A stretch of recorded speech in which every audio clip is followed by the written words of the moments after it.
on those two channels, my YouTube and Twitch. Welcome. Those tuning in right now to Wilding Studios. I am here with fellow artist Will Pleydon of Australia, a phenomenal gouache painter, and one of the guys that 100% inspired me to start painting in gouache, just based off of the phenomenal work that he does. I mean, look at the example that you got there on the screen. You know, such rich color. You know, and it was one of the things that it was one of the things that intrigued me the most about gouache. It's diversity, right? Mm. The ability to get some really rich values out of it, and Yeah, and even I guess would really depend on the artists themselves, right? Like on how they would convey texture and how they maneuver the texture, through the paint. But welcome to everybody popping in. yes, Uh, indeed. feel free to draw along with us. We're right smack in the middle of our artist challenge, Masters of the Universe, 52 Masters of the Universe, and this is the tail end of number two, which is He-Man. The first one was Beast Man. Check Do you out want me the to bring the list up, Kenny? Do you want me to throw it up on the screen? yeah. Let's take a look at that. Let me see if I can do it. Here we go. There we go. So here we go. The first one was Beast Man. So we got live streams on those. Check Yep. out the YouTube streams for that. There should be some videos on that so you guys can catch up, right? And currently working on number two, which is He-Man. And on the next episode, we will begin Merman. So with Merman, I think I'm going to do my composition live, Nice. right? So that anyone who's got questions regarding that, I can kind of work that out with them on stream and answer any Nice one. questions. That sounds good. So where are you up to with your He-Man, Kenny? As I move this off the screen here. So I haven't touched He-Man since our last stream. Right. Right? Because I like to make all of my changes and all of my edits live with the audience. Yep. Right? Happy holidays to everybody tuning in. Absolutely. We're getting close now. Oh yeah. Well, you guys just hit your Thanksgiving moment, so now's your bridge to Christmas, isn't it? Indeed. Right now, we're entering. We're in December already, so this is the what's the word? There's a phrase for it, and I'm completely blanking right now. I think we call it the empty wallet season. The home stretch. Yeah. Oh, okay. We're going with that. All right.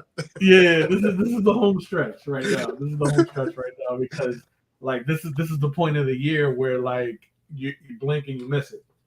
Right. Yeah.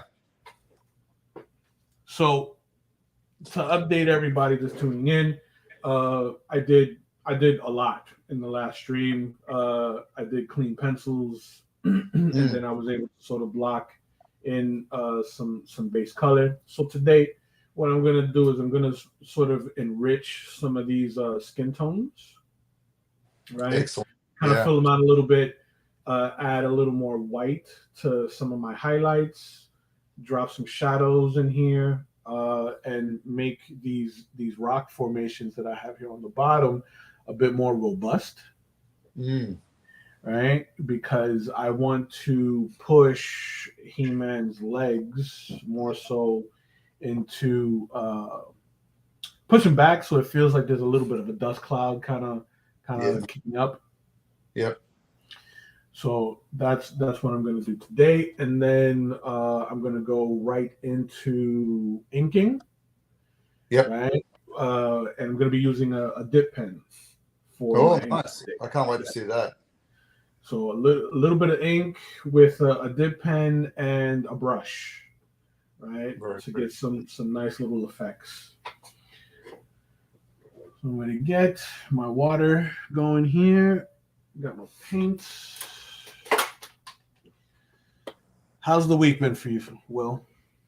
Yeah, it's been good. It's been busy. There's been a lot of teaching, but I did a little bit of in between the panels work on the He-Man during the week, but I had some commission work to finish as well.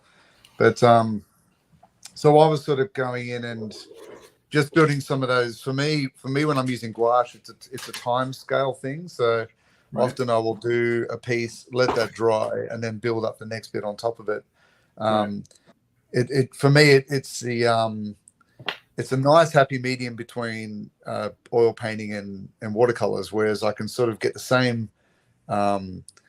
opacity and chroma, well, close enough that I'm satisfied. But it's never going to be like an oil painting. But it gives me enough that I feel like it's got enough heaviness in my weight of things. But to do that, I need to do it over time. So, I worked on his gauntlets and his belts through the week to just try and get that heavy orange and of course working on the power sword through the week and making decisions like do I want to go with a leather handle or want to go with like the toy where I kept it all silver. So I just went with the toy sort of effect just to give that little bit of Mattel mechanics to it.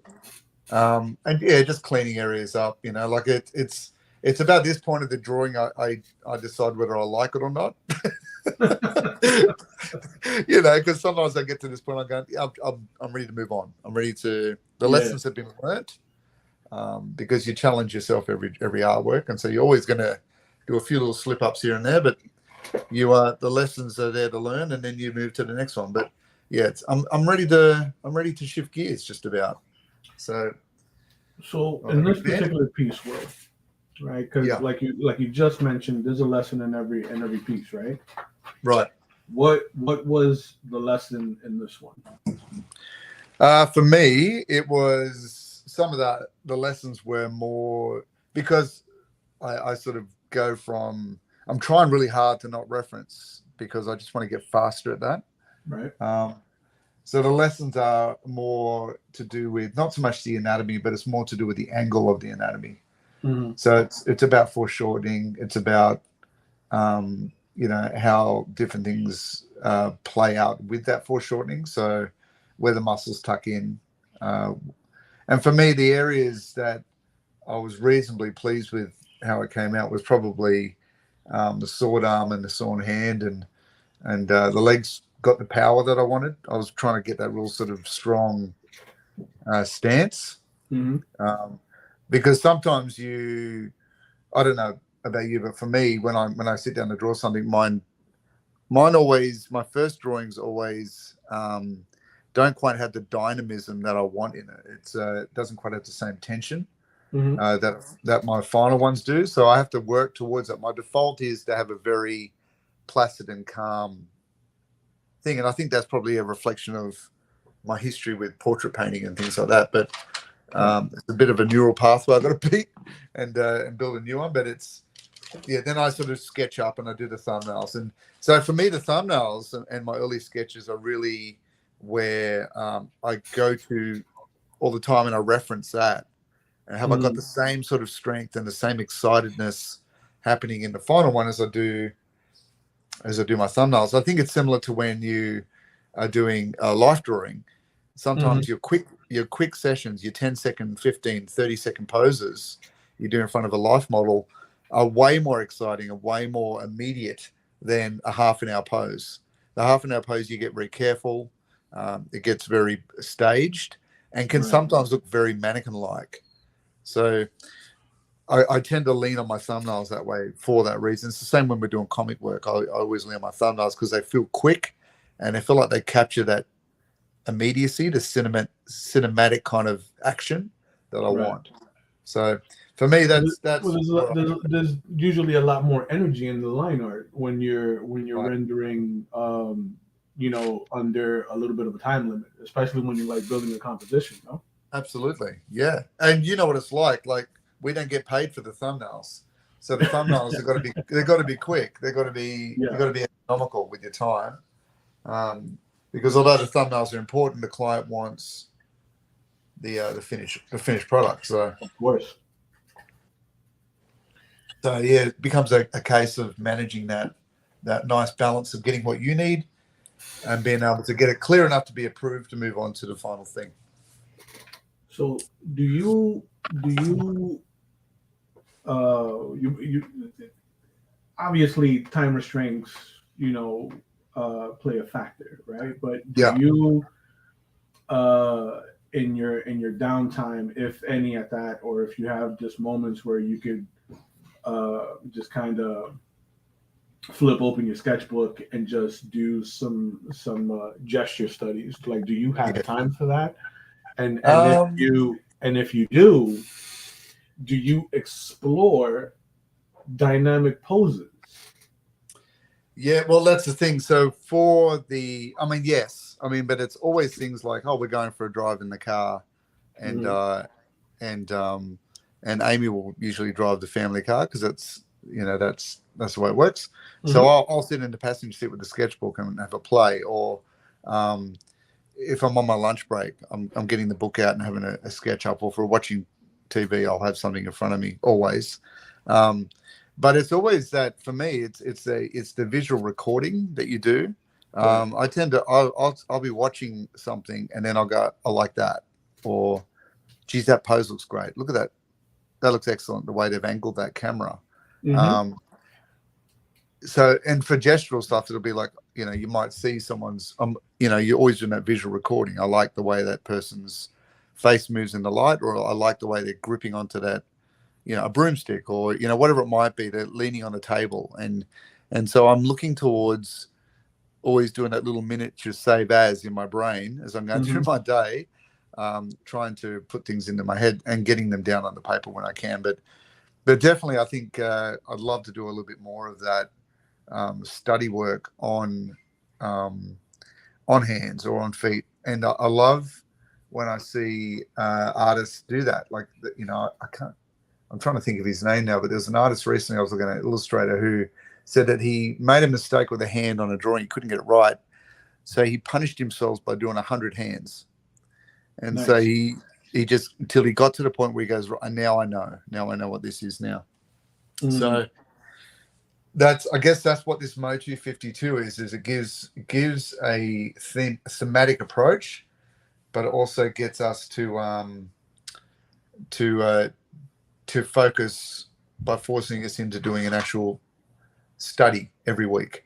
So that's the whole enjoyment of doing a list. I don't know about you, but I'm a list man. I Oh, need a good list.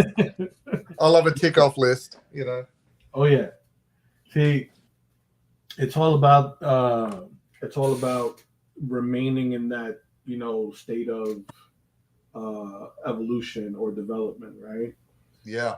Like with a lot of the kids that I work with, that is something that I'm always, always, always drumming into their heads. Walk around with a small sketchbook, and if you happen to be at a park or something where you can kind of like people watch, Yeah. you Yep. know, do some very loose gestures. They don't need to be hyper detailed. They don't even need to have faces, but at the very Yep. least, render uh, the anatomy, the body composition, Yep. so that from there, your fundamentals are strong enough to where that composition can be anything you want it to be afterwards. Yes. You Yep. know, and it gives the illustrator a good sense of weight distribution. It makes it feel Right. convincing when you do that. Yes. Yep. Yeah. I remember when we were life drawing, the first thing we learned to do was working on this, getting that fundamental spine Mm-hmm. into the top of the skull, weighting it down to where the weight of the body leans on. Right. Uh, so where you're locking the leg in, building the pelvic bone in, Mm-hmm. and then you start to flesh out the ribs and the shoulders and all those things. But it's immediately getting that figure based in gravity. Right. And that's another thing that I advocate to my kids is, that regardless of the style that you work in, if you have a strong uh, knowledge of realism, Yep. Your cartoon work will feel much more convincing. Like Right. that's the appeal behind, the cartoon art. Like, regardless of it being something that's very like loose, like SpongeBob, or something that's a Yeah. little tighter, like anime, Yep. right? It's all funded in reality, like fundamentally, and it's all founded in reality and such. Right. So when you see the movements, when you pay attention to facial expressions, what makes it feel convincing is that fundamental understanding of Absolutely. realism. It's just embellished. Absolutely. And I think too, like that's one of the greatest gifts we've received in the art world is the youth embracing the manga and the anime work and Mm-hmm. learning how to do those step by steps on how to do the eyes and the heads and the folding of clothing. That's been amazing. But Yep. it's also been another trap in the sense that they find it safe and hard to move beyond that. But that conversation that you've just had is exactly what I do too, is that we talk about the fact that, you want to be able to shift gears between style. Right. Like the Disney artists, when they started with Walt, he introduced them to art classes every evening. Mm-hmm. Where they get a real deer in there for they're doing Bambi, and they do life drawing of a woman dancing around, so they got the Cinderella movement Right. dynamic. So it's to be the best you can be is to be able to embrace these styles. Like what would be a style that you would want to learn next, Kenny? Ooh, that's a good one. Um, I think I would try to lean more so into realism, Right. right? Like more along the lines of the kind of stuff that you do, Right. Yep. right? So it sort of feels like those Turner classic films, Yes. Yep. right? Um, because that's always been something that's kind of like fascinated me. I mean, when it comes to comics, I admire those that are able to do that and Yeah. keep consistent panel for panel, Yep. right? But like for me, like that was always something that was kind of intimidating. I'd rather like keep it Yeah. loose so that I'm Yes. able Yep. to be accurate. Well, the I think the balance there is exactly that attitude that you have where you can embrace both. I mean, it's some of the here's the thing: is the trappings of realism and the people that do it well, and I've been guilty of this in the past too. Right. Is the how do I phrase this? And it's not to insult anyone, but it's really the trappings of realism is when you get to the point where you are just proving to yourself that you can, Mm-hmm. right? Like I can make this so realistic or so convincing, and I just do that and I do that and I do that. Yeah. And I see that in the illustrators that are master illustrators, like there's no doubt about it. I see that in comic art, where they're doing that all the time, and I think of the gouache painters like Alex Ross and Mm-hmm. like Bill Sienkiewicz, some of these great watercolorists and painters. Yeah. Um, and then I look at someone like Steve Rude, who does some incredible, beautiful paintings. And what I admire about him, and this is something that's grown as I've gotten older, is what I admire about his work is his discipline Mm-hmm. to pushing the boundaries. I was watching him the other day on his channel, and he was just filling sketchbook after sketchbook of studies. He might do Birdman, and then he might do a woman looking in a mirror, and then he'll do a study on a foot or a hand, and I see his process unfolding. There's no factory mode with him. Does that make Mm-hmm. sense? Like he's not sort of pump and work out saying, "Oh, well, this is just what I can do, and this is what I do," and you just buy Right. that. For Like there's no him, autopilot for him. Right, and I see I guess I see the true soul of the artist that we know and we read about. We see that in his process. Now, that's not saying those other artists don't do that. I wouldn't know, but I think with him, it's just so public that, and he embraces that. He embraces, oh, well, this is what I can't figure out, and I'm struggling emotionally with that, or this is what I can figure out. So I love that, and it reflects in his work that I can see. Well, all right, he's moving into introducing pencil over the top of his acrylic work, to give it a more of a sketchier feel, or his super goal. He does a number of super goals. This is hit in acrylic paint, and this is in gouache, and he's trying different things all the time. I really appreciate that. Right. But I think with his work, he balances like yours. He balances that realism with dynamism. And I was watching your sketch cards during the week. Yeah. And I saw that, when you put up the, you had a Hulk one, and I can't think, it was Hercules, I think it was. Yeah. And I noticed that you're shifting your camera angles from these more, I have the power poses to in the middle of an action scene. I can see you starting to evolve and shift into more cinematic action viewpoints. Yes. Which is cool. I love that. And, it's the real quick before I get into that. Chris Borman says excellent work on both paintings. Thanks, Chris. Thanks, Chris. And thanks for popping in and hanging out with us. Yeah. So the thing about that was I was kind of forced into switching it up. Yep. Because of the fact that going insane. You know what I mean? Because it was they gave me a series of cards to do in the first go round, right? Right. And I'm like, cool, I'll knock this out.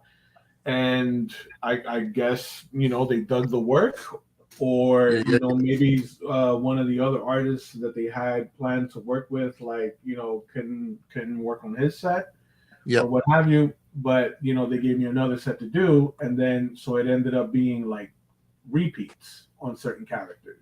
Yeah, right. Yeah.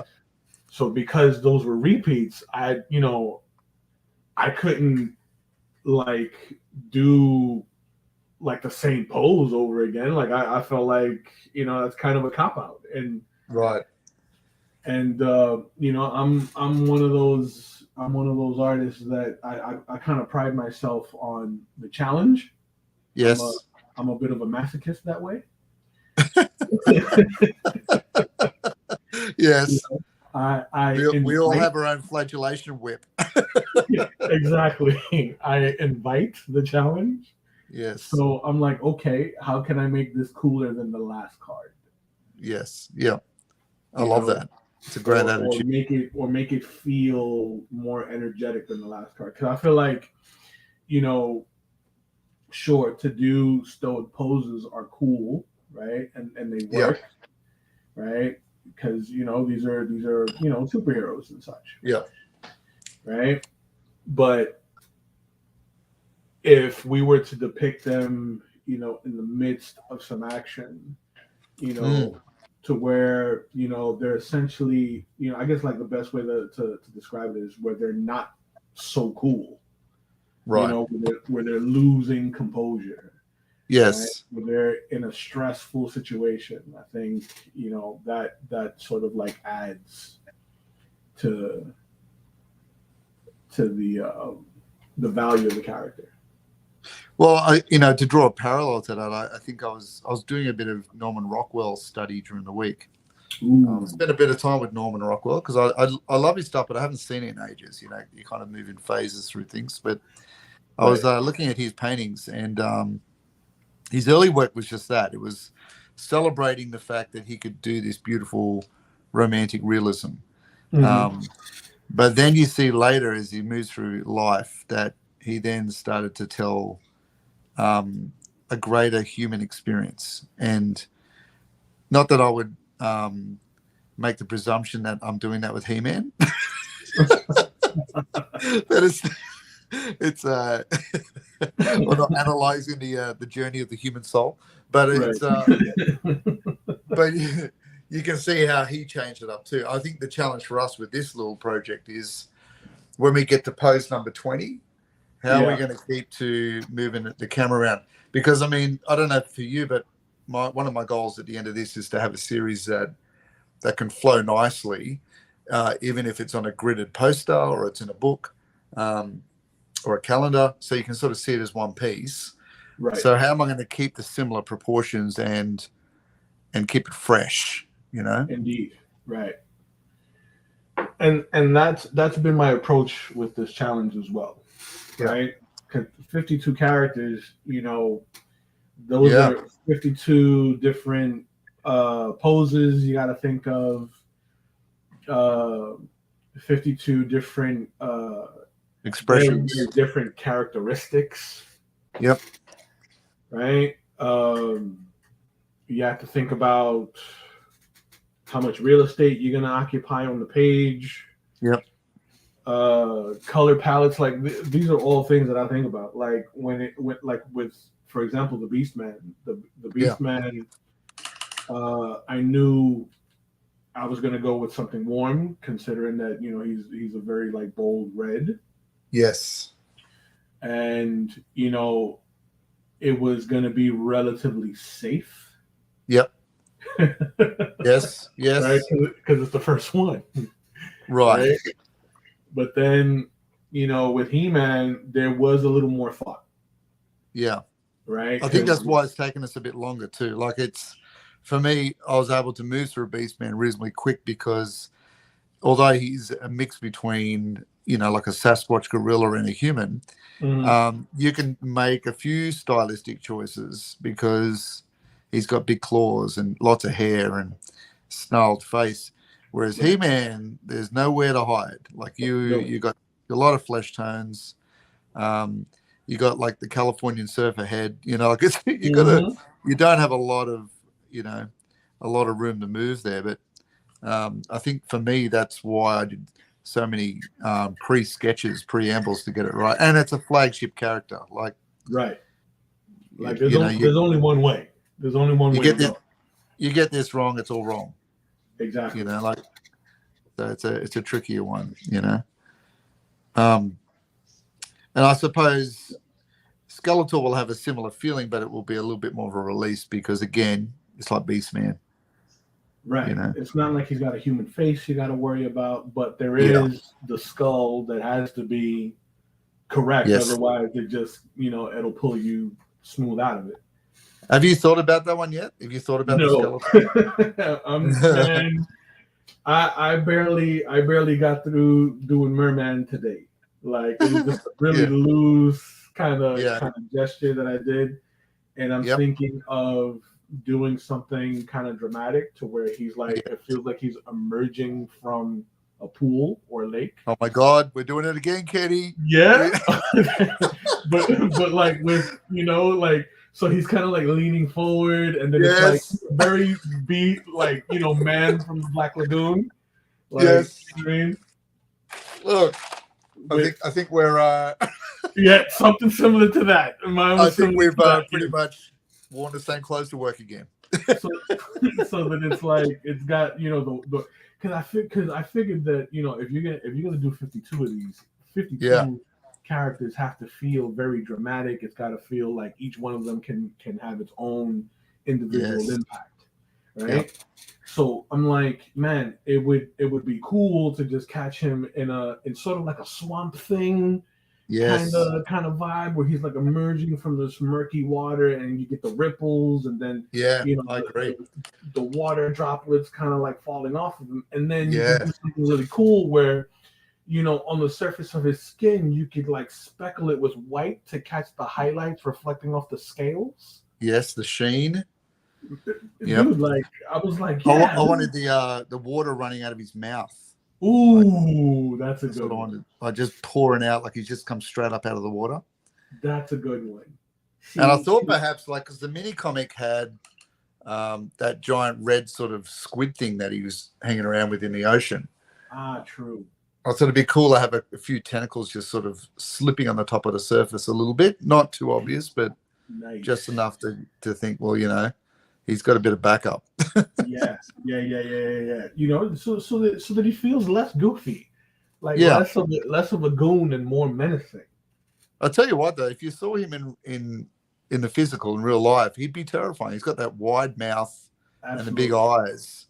It'd be looking like a walking trout, or a codfish. It's very scary looking. But they always play him as a dumb idiot on the cartoons. But I think he's got a real horror element to him. Absolutely, he reminds me of the Trench. Yeah. Yes. He reminds me of the Trench from the Aquaman books. Yes. Absolutely. Who are within their own right extremely terrifying. Yes. And I think on the Revelations cartoon, not that I'm a big fan of that cartoon, but on that cartoon he had an army of these fish dudes. Yes. That was a good scene actually, when they jumped on the boat and tried to take over into the Arctic area of Eternia. Yes. I thought that was quite interesting. But yeah, they had the same kind of look, like they were all sort of vacant eyed, big sort of fish eyes sort of look about them. Very that I really liked, that he felt like less of a goon. Yeah, more of a king. Yeah, for sure. So I think, but I am excited about a villain next. Like the heroic ones, I get a lot of pressure on myself to get the heroic feeling right. Yeah. The goons are always good, they break it up a bit.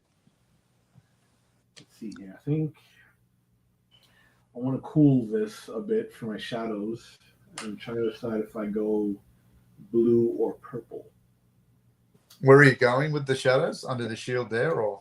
Well, I got to drop a shadow here under the shield along the thigh. I have to drop a shadow here on these ribs. Yeah.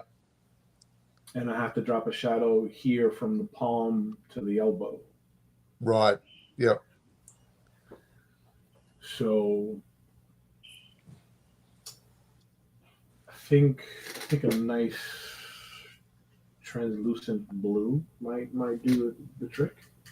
Yeah. Nice Prussian or a cobalt blue would be good.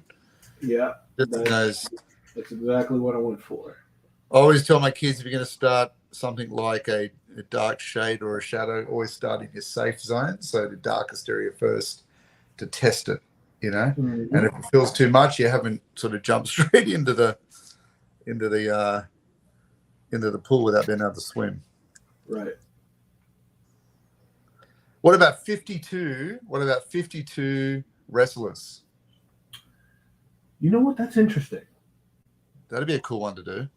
That is interesting. What era? Oh, maybe all eras. Maybe just cross the bridge from all of it. Oof.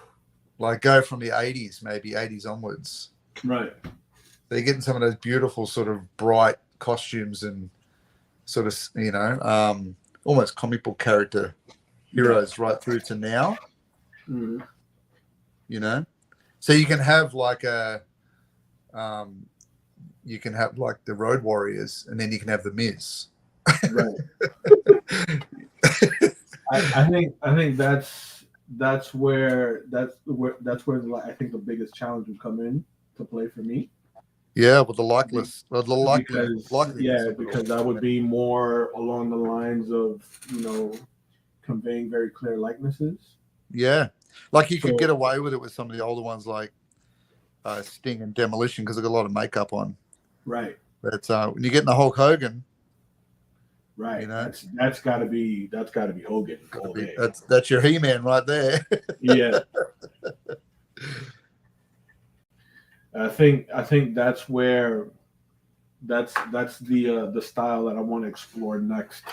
Yeah. Right? Like still being illustrative, but conveying more of a likeness. Yes. In the subject. You want to go more representational. Right. Yeah.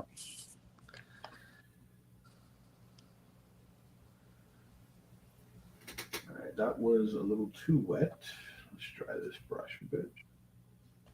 Now I watched on your recommendation. I started watching Blue Eyed Samurai. What do you think? I loved it. It was beautiful. Isn't it though? Just everything about it, the whole aesthetic. Yeah. So well written. Interesting voice choices for the main character, but I thought just the animation and the quietness of it is just it just had me. Like that opening scene in the tavern. It was just really cool. Like it's just that real wandering gunfighter kind of feeling, you know? Exactly.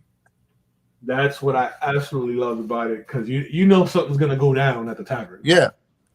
I knew when that guy walked in with the two girls and he was acting inappropriately. I thought, you're gone. You're deleted.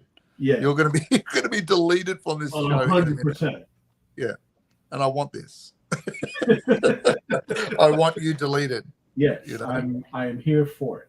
I mean, I've got your back, Blue Eyed Samurai. That was good. Such a good scene. That scene and the scene where she goes to the school and takes out all the students. Yes, that gave me Chinese Connection vibes. Yes, very cool. Yeah. Yes. That was very Chinese Connection for me. And I do love that feudal era where they're moving through that, you know, the idea of the shoguns and the samurais, and it's a great era to play with, much like Avatar, The Last Airbender did, you know, that kind of play on that. Mm-hmm. I just kept thinking of your projects. I just kept thinking, oh, Kenny's going to do a great job when he gets to this, you know, like that whole historical sort of take on it. That's, man, I love that stuff. I love that stuff because it's so bare bones, you know. Yes. In its aesthetic, so it's like, this is what it is. These are the rules. You know, the rules of the world are very clear. You know, and you know, it's like doing more with less. Yeah. Yeah. You got to have a clear law to the world, you know, for sure. Yeah, very cool. Now I can totally see your style working in that too. It'd be good to see almost you doing a watercolor version. Would be very cool. To give that kind of traditional Japanese or Chinese look about it, you know, like the sepia washes and very much a Yosaki Yojimbo kind of look, you know. That's kind of what I have in mind for the live painting I'm going to be doing next Friday. Yeah, so, nice. For those of you that are watching, we're coming into Art Basel Week, and you know, Art Basel is the really large art festival that's held here every year in the first week of December in Miami, and next week I will be doing a live painting in Wynwood, which is the art district here in Miami.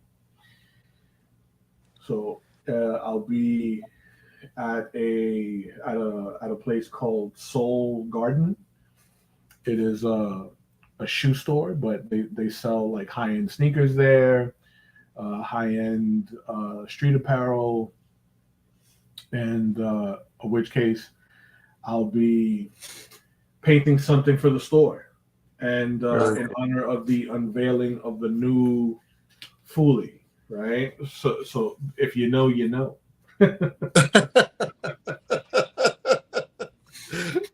If you know, you know. If you know, you know. If not, just look out the window for a while. the last unveiling was the Foolie that I did for. It was a painting that I did for Virgil Abloh, right?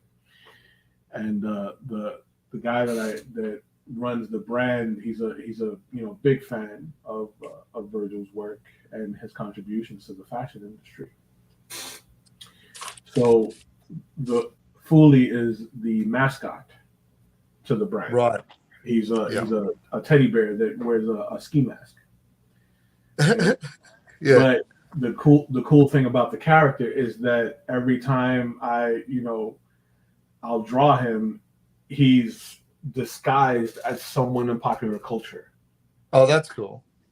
So the very first one was of Kanye West, and there was this image of Kanye West where he's like crossing the street wearing a gray shirt and some gray Yeah. sweats and like these bright red shoes. Those were like the first Yeezys, Nice. and that was the first one that I did, and it was really popular. So I thought it was going to be a one-off, right? Yeah.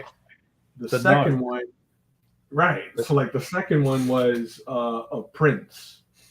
Yeah. So I illustrated Fuli in a crushed purple velvet suit Yes. with the puffy pirate shirt, Oh, you got her. and he's holding he's holding Prince's golden guitar, Yes. That's shaped like his symbol, Nice. Yep. right? The one after that, I believe, was Michael Jackson. Yeah. But I illustrated him wearing the red jacket from the Beat It video. Yes. He's wearing the full outfit, right? Shiny socks and everything. Yep. Perfect. Right? And that was super fun. So over the years, And high cuff pants. and high cuff pants, yeah, because why not, right? You got to show the footwork. Indeed. Yeah. So that's been the tradition over the years, right? So next Friday will be the unveiling of the current one that will cap out 2023. Yeah. And I'll be at Soul Gallery in downtown Miami painting live for that unveiling. Very cool. So chime in, everyone. So that'll be awesome. Absolutely. Follow me on Instagram. I think I posted something recently to my story. Yep. And as it gets closer, I'll be posting more and more about it. It is open. What was the day for that again, Kenny? That is Friday, December 8th, Eastern Standard Time. And it will be from 4 to 10. In the PM, obviously. Yep. Yeah, in Soul Garden, located in downtown Miami. Nice one. So 4 to 10. So that would make it. Yeah, that's early morning for us. Yeah. Yeah, but fun stuff. Yeah, very cool. It's a great group, and if anyone has ever been to or seen anything regarding Art Basel and what happens during the week of Art Basel, it's like you're immersed in a world of just art. Nice. For like a whole week. It's you're walking down the street, you go into a cafe, you get some coffee, you walk over one block and it's like 10 graffiti artists working on an enormous mural. Wow. Together. And then you walk into like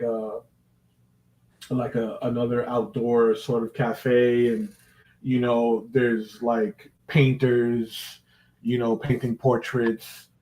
All the warehouses are built out to be walk-through galleries.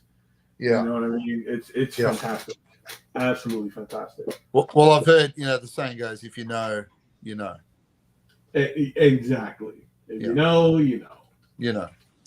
I'd love to do the Spectre Fantastic Live. I think that would be a pretty awesome experience too. Have you heard of that one? No, what is that? So that's a gathering in the States where it's always in the States. Damn it.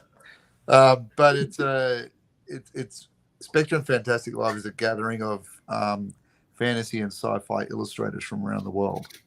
Okay. But you get to go and, obviously everyone's got their little stands and things like that, but you get to go and watch some live tutorials. You get to network. There's obviously, everyone's got a stall, but you can go and watch like a Brom sit there and do a painting, or, they might do a Frazetta showcase, or they might, it's the current illustrated masters that are there working. They've obviously got their awards. They bring out a book every year. I used to buy it every year. It's a beautiful book, but you get everyone that is in. It's really an art show for artists. That sounds amazing. Yeah, it's really cool. Spectrum Fantastic Live. It was run by an elderly couple. I don't know if I haven't seen much about it in the last year or so, but it was the one that you sort of talked about it the most, showcase of the year. Do you know where they hold it? I'm going to look it up again right now because it's been a couple of years I've forgotten. Let me have a look. Because that sounds very interesting. Yeah. It's different to a Comic-Con, like it's not like you're getting such a mix. This is almost, let me look here. Taking me to the Facebooks. 110,000 followers. That's always a good sign. Let's see. Oh, we've got a new ad here. So, celebration of art and artists featuring Southern Gothic in conversation with the Broms. Bernie Wrightson, last look. There's a whole Monster Piece Gallery of Nightmares. Let's see. So they put out as a book. I don't know if they've got the exhibition set up yet. I'll keep researching. But yeah, you can get the books online at Amazon anywhere. But yeah, they do some beautiful stuff. Their Facebook site looks fantastic. And lots of showcasing for comics and fantasy art. Nice. That actually sounds really, really interesting. I've never heard of. Like, I've known for a long time that I've known for a long time after being in the convention circuit for all the years that I've been doing cons that there's a con for literally everything and everything. Yeah. I'm going to post the link in our chats. So perfect. Yes, because that sounds really, really intriguing. And we have a Lance Stewart on board here. How are Lance? you, Lance? What's up, Lance? Happy holidays to you, brother. Do the opening voice, Kenny. Lance Stewart. Lance Stewart. There we go. The link is in the chats there for Spectrum Fantastic Live. I bumped into it almost by accident because I used to listen to the Sideshow podcast, and they used to focus on the Illustrator every week, and they were great. But they were huge Spectrum fans, and they'd go every year and catch up with the artists. I gotta check that out. Yeah.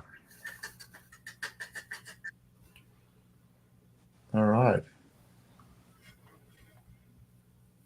We are great, Lance. I hope you're doing well. And keeping busy as always. Indeed. Let's see here. Let's get a little more white on that thumb.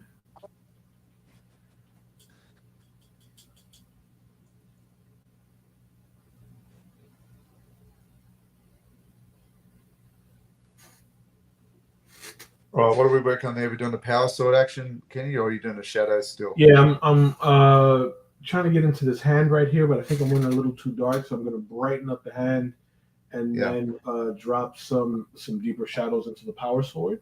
Yep. And then I'm going to jump back over to the shield, render a little more in the face. Yep. And hit the rocks and some of the shrubbery here before I get into inks. Inking will be fast. Yeah. But it's making sure that all of those little notes are hit. Yep. Because it all sort of like supports the line work. Yes. Well, it's all got to flow together. I mean, I suppose that's why the composition is related to composing. Indeed. Must hit those musical notes and flow. Those are some of us that keep trying, keep hitting those bad notes for many years, and until we figure out that maybe this is not the instrument of choice. That's right. Yeah. I feel like it's a little too cold. I'm going to warm it up a little bit.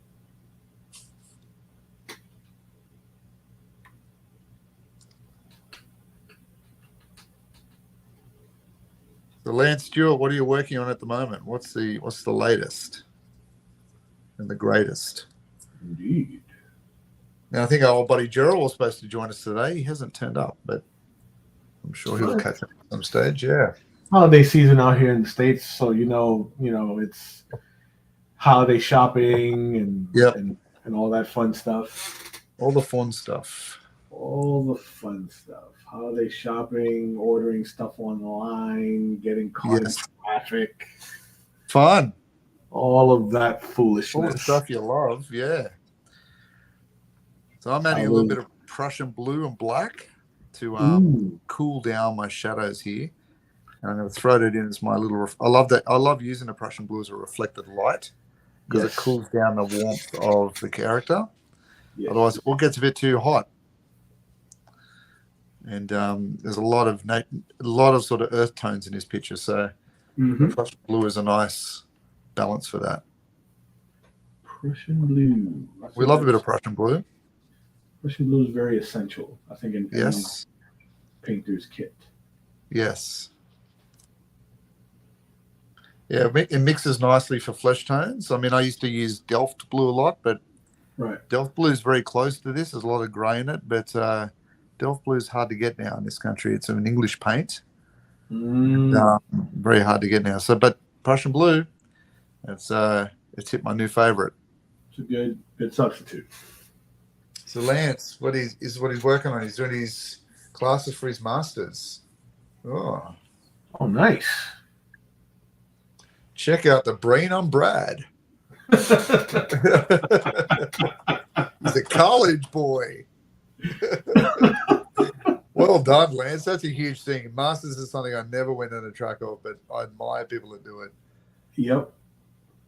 Big question is, are you going to push on to a doctorate? Are you going to be Dr. Lance Stewart? That's the big question.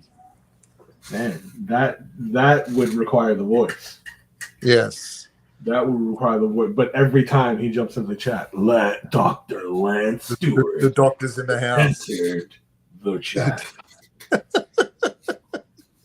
They took away his practice. They isolated his patients.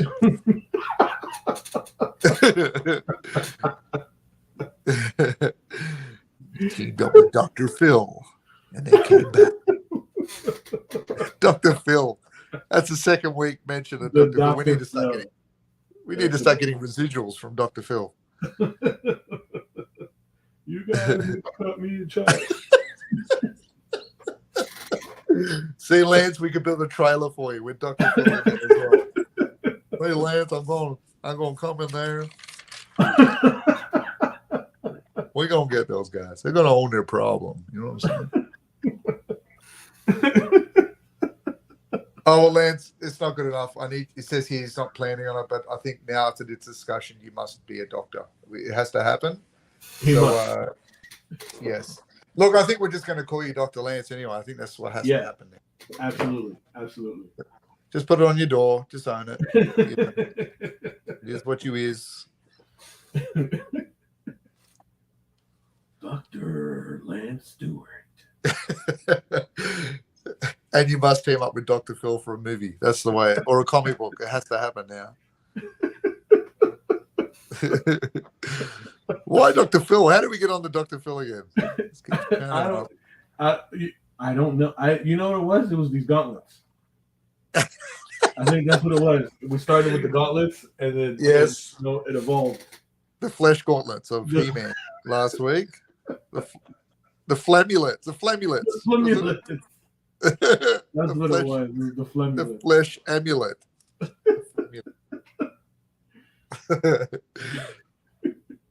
You know what? After our stream, I went and looked it up again. I couldn't help it. I had to look, and it's a clear, obvious mistake. Like, why did they do that? Like, it's not like it was a small item on the figure. Like, we're talking about a full gauntlet, like it's his forearm. Exactly. And you just went with flesh. Just a bizarre choice. Yeah, it's lazy. Yeah, lazy choice. And in a Toy Story universe, poor He-Man's got to live with that. Like, you know, he's got to talk about it, and he's going to have to filter those questions. It's like naming your kid an odd name. They've got to live with it forever and explain it to everyone forever. You know, he's got to explain that. How do you explain your name you chose? That's an interesting choice you made with the flesh-colored amulet. Not one I would have gone down, but why the flesh? The worst thing would be like if he got really tanned, like because he's out there exposed in the weather. He got really tanned. The flesh amulet would stay that light flesh. Yeah, that would look even worse. Like a tan line. It'd be a bad tan line, but made out of flesh metal. It was a bad choice. A bad choice. All up. I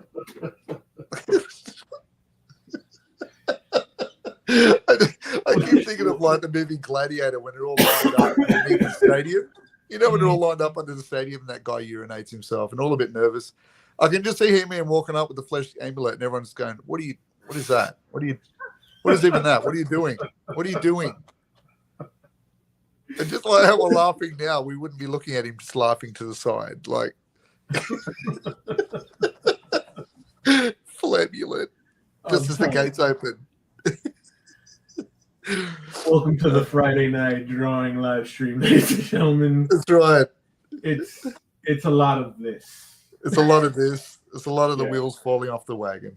Yeah, it's going to be a lot of this.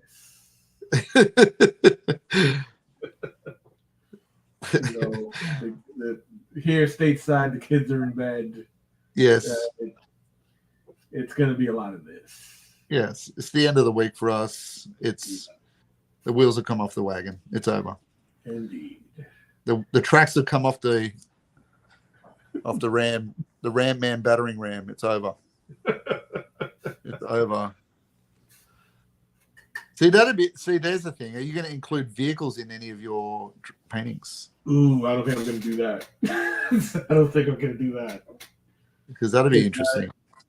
It would be. Like, if it weren't going to be 52 illustrations, yes, probably I'd consider. Yeah. Because they're fun. Those vehicles are very cool looking. Yes, I agree. But I like to, and even then, now that you bring it up, I might just I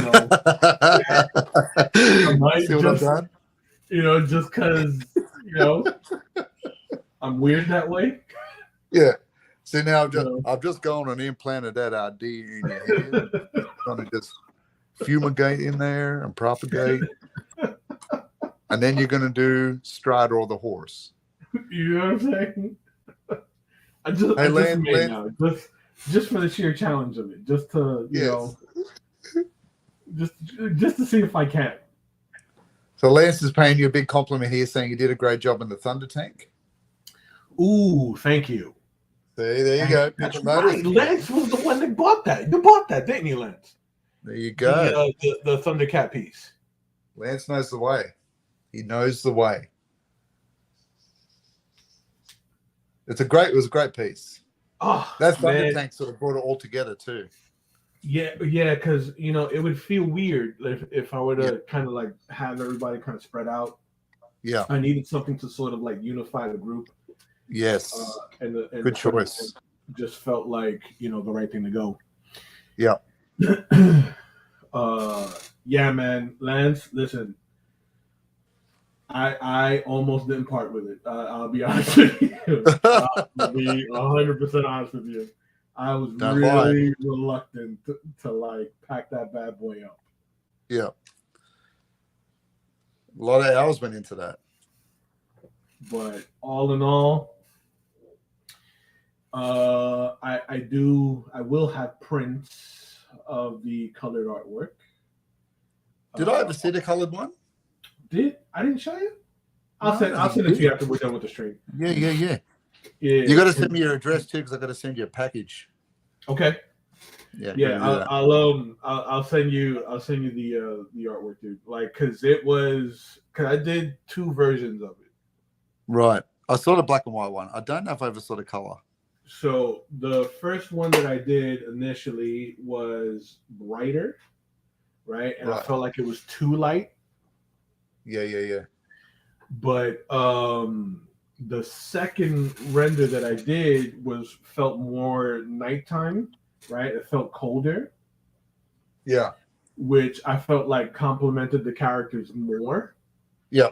Right. So it sort of like pushed everybody forward. And then when I did all of the digital effects on Jaga and his ghost, like I thought that just kind of, pulled everything together. I think the colder color palette for the background was the way to go.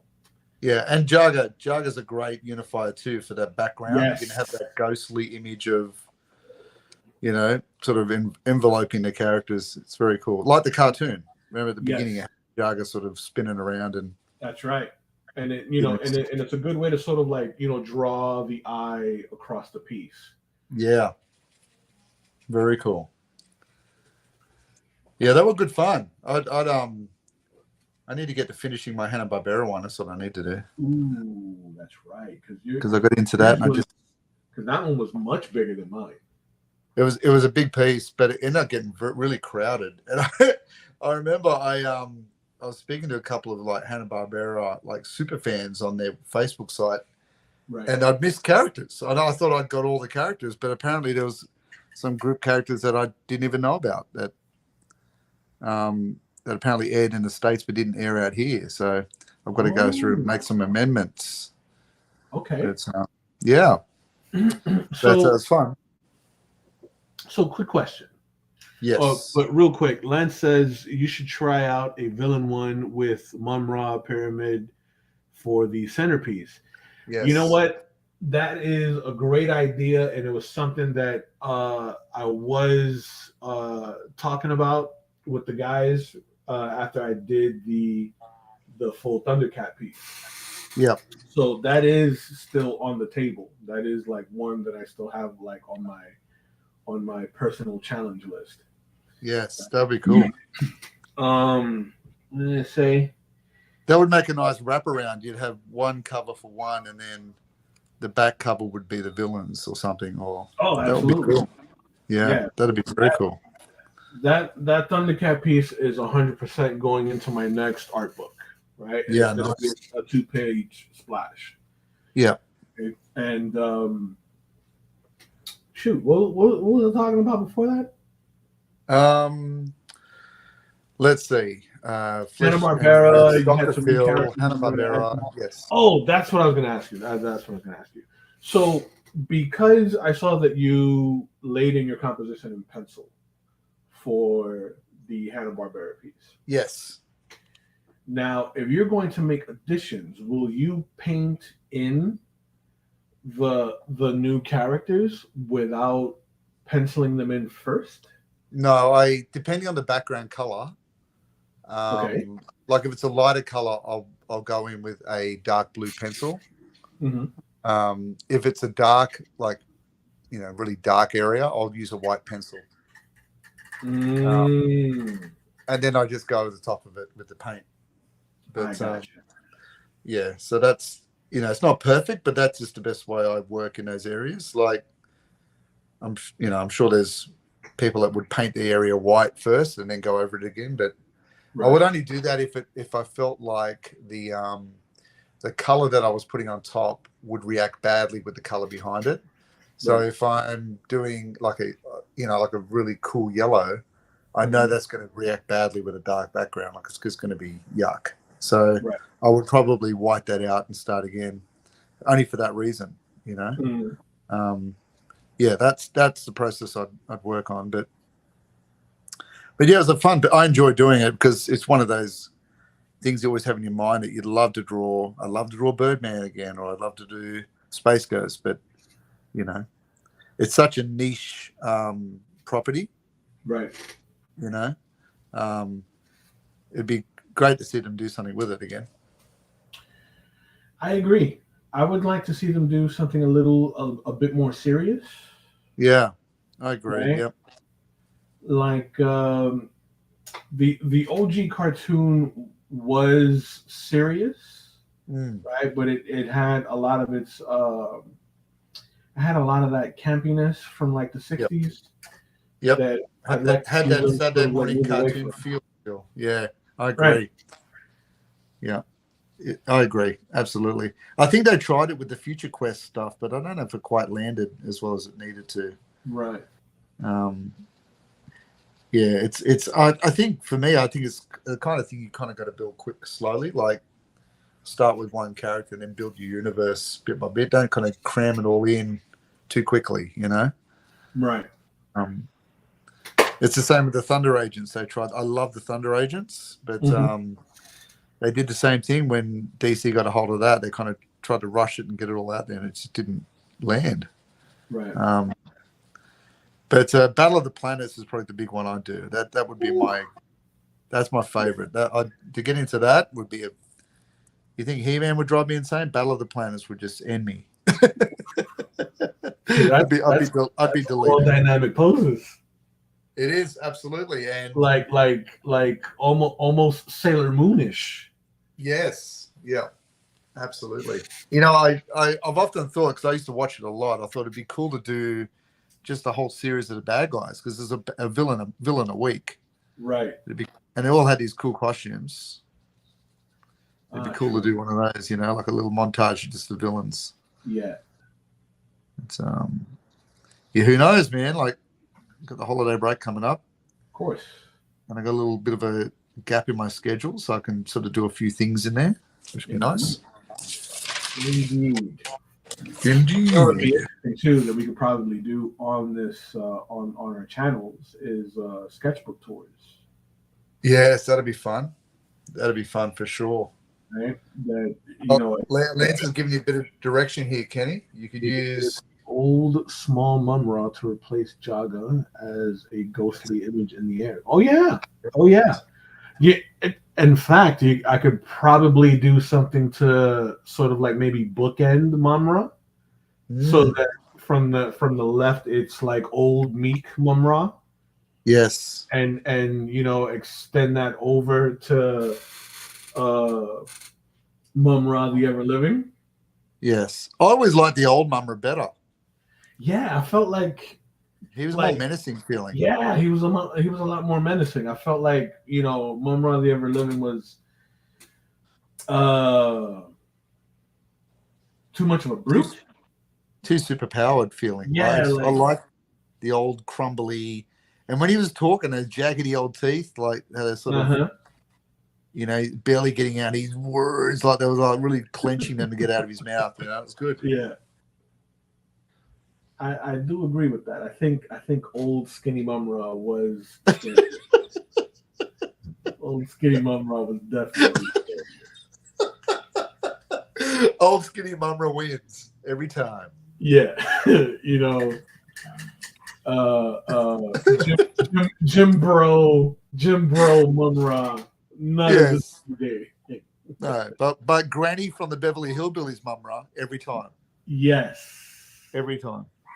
Yes. All right. I am nearly done with my ground area. Very nice. Oh, well, Lance, that's not good enough. We believe you do art direction because you're the doctor. Okay? Yeah. That's just the way it is. Dr. Stewart. He knows best. He knows. He knows the way. That's right. He does know the way. He knows the way. All right. I'm going to do a bit of mist rising up from my lava. Like that. Rising up. Whoa. Which helps me to hide some of my little overpaints. Yeah. There you go. There's a curtain reveal right there. The Bam. mist is sometimes to hide the mistakes. He who was it that I was watching the other day? I think it was Ryan Benjamin. Ryan Benjamin, who's a Marvel penciler and inker. Right. He's got a YouTube Yep. channel on here, and Who doesn't? yeah, but Ryan does some good content though, because it's it's almost on par with Dave Finch. Ooh, I have to check it out there. I like Dave. I watch Dave a lot. Yeah, Dave is really, really cool, because Dave will explain his process right through a whole drawing. Yes. So Ryan does the same thing. Nice one. He does pencils and he does inks. Very cool. So he's got these very specific like ink techniques that he does live on his channel that are absolutely fascinating. Ryan Benjamin. Yeah, Ryan Benjamin. I found him. I just looked him up then. Yes, his stuff, his content is super dope. Like I that's the kind of stuff that if it's not Dave, that's the kind of stuff that I play in the background as I'm working on stuff. Very cool. I'm going to throw it in the comments here. Here we go. Yes. There's a link to Ryan Benjamin. We don't get funds from Ryan Benjamin, Mark, but we do not. Ryan wants to throw some our way. We do not, but we are appreciative, and we support artists of the knowledge that he puts out into the community. Absolutely. All right, that his I've like actually sent one of my kids his stuff, the one that's in the Cubit school right now. Yep. Because he's got a really good shorthand set of videos that explain techniques really, really well. Nice.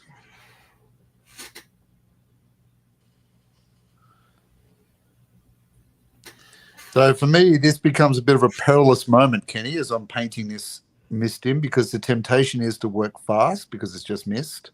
Right. But if you work fast with this gouache on my paper, this is when things start to cornflake a bit. So you've got to take it easy. So you screw it down. Yeah, because I'm working in a little bit of gouache into the face here, the shield. And I want to be kind of sparing because like I'm going to follow up some of these areas with some white ink. Yes. Just so that we get a lot of those hard glares. Right. Yep. Right. Are you darkening up your reds and oranges, or are you going to keep it like that? I'm going to darken up some of the oranges, right, depending on where they fall. Yes. In my shadows. Yep. Like in this bottom half here of the shield, that's going to be dark. Yes. All right, because we want that to remain consistent.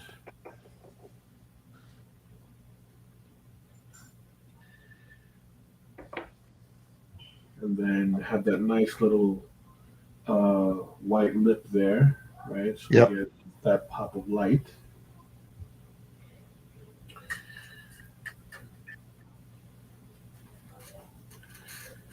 So then I'm going to grab a little bit of this orange, a little bit of this blue, just so we can even that out just a bit.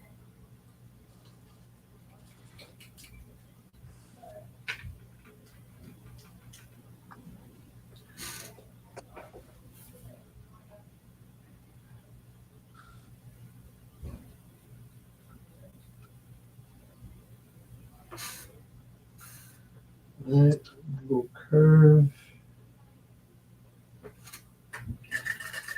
Let that dry a bit. Move on to another area. So I want a nice, strong sort of light source coming from top right. Yep. So it hits the shoulder, top of the shield, little etchings in the shield, the rivets and such.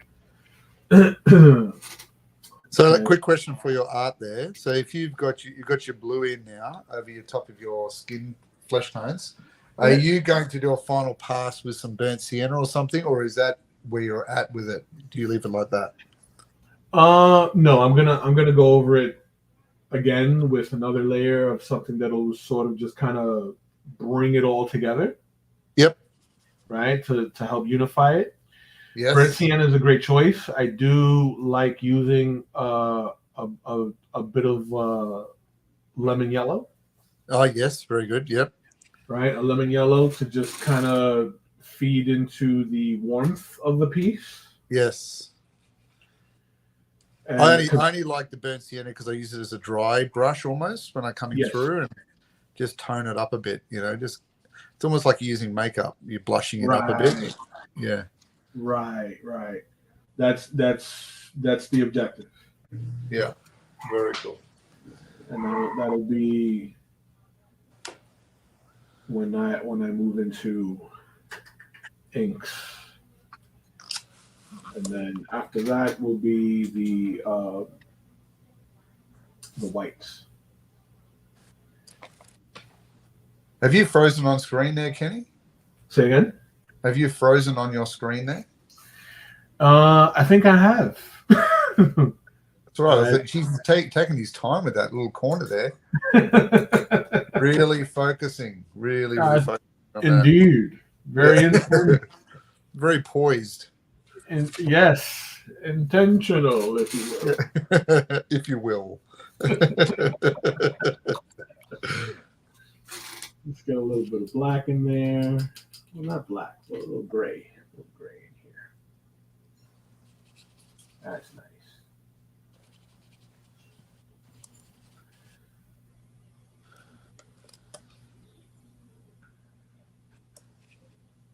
So I've shifted gears to a larger chisel brush. This allows me to get some softer lines. Holds a little bit more water, but not as much as a watercolor brush. Right.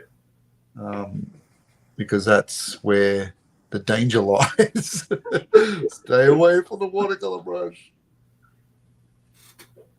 So that feels a bit better. Good thing about gouache is I can go in now and reactivate those areas of the lava that I painted last night. Yep. And this morning, and I can just move those out into the new areas, which is really cool. So my last step is I'll probably go through and put some little embers in there coming off the lava. Ooh, nice. Maybe the odd bit of broken black sort of rock as it's moving through the lava stream there. Yeah. And then I should be right to scan up this afternoon, I think. Let me get some of this blue. And it's put it up on the Etsy, on the Artists of the Universe Facebook site. So if you're joining us today for the first time, we would encourage you to do a drawing along with us. My son is doing it as well. Little Niall. Oh, nice. He's 11. So he posted his Beastman. And he's doing a He-Man now, and he's excited about doing a Merman. So he can do it. It doesn't matter about where you're at with your drawing skill. That's the whole point of the community, is that we're there to help and guide. And you got a lot of artists on that Facebook site, including us, as well as teachers, including us. Yep. We're not there to destroy people's confidence. We're there to help each other lift the weights. So absolutely. if it's your first time, don't feel bad about it. That's what it's all about, is learning. Yep. That I've, discovered, well, for me personally, I'm not going to speak for Will, but for me personally, I've discovered that, I tend to pick up a lot from osmosis, by way of osmosis. Yep. And just observing how other artists render their work and, getting some insight on their workflows. Yes. Oh, you will find things that you can incorporate into your workflow, things that you can try on your own, and along the way you discover your own shortcuts that work for you. Yes. Yep.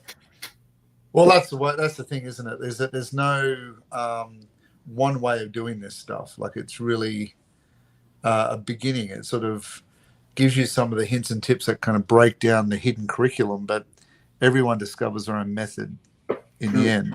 Like it's good to reverse engineer and learn from the masters, but like I said, I was doing a little bit of a Rockwell stuff. Not that there's much to see from Rockwell doing his work physically, but reverse engineering his process a bit to understand how he got certain techniques and tones. But Mhm. it doesn't mean that will be my way. It'll just be a way, Exactly. you know.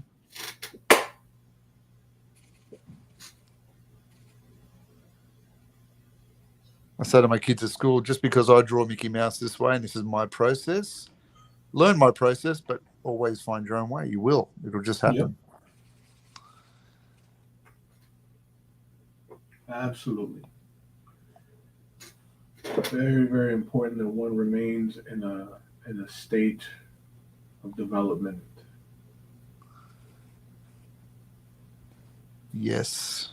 And and above all, remain a student. Yes, absolutely. So I want to loosen up some of that a bit.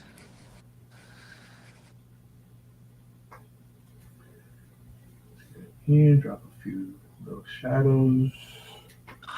Boom. But Kenny, your upper deck cards, where can people find them? Anywhere trading cards are sold, right? So most of the cards that I've done for Upper Deck are being sold where you can get like hobby cards. Yep. So a lot of sports related content, tabletop gaming. It's got to be stores that focus on that, right? Yeah. Is it something retailers can order in if they request it? Yes, it is something that retailers would order. Yep. So there's like the single packs, right? That are pretty standard. Those are the ones Yep. that have like a handful of cards in them. Yep. You know, um, which are the ones that we kind of like grew up with, like the more Yes. masterpieces and such.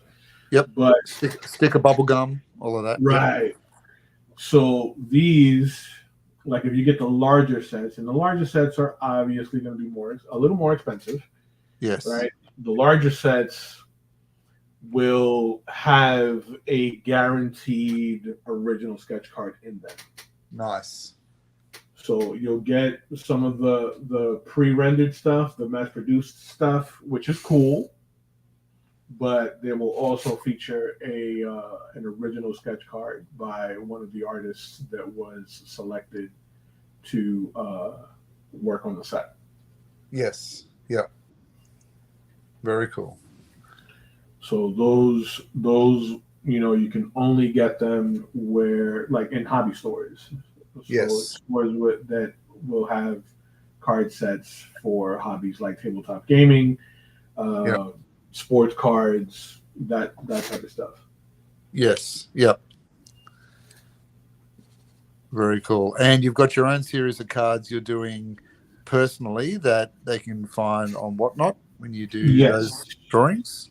on Whatnot and on Etsy. I Yep. always have it in stock. Let's pull them out. Let's pull one out right now. Why are you doing that?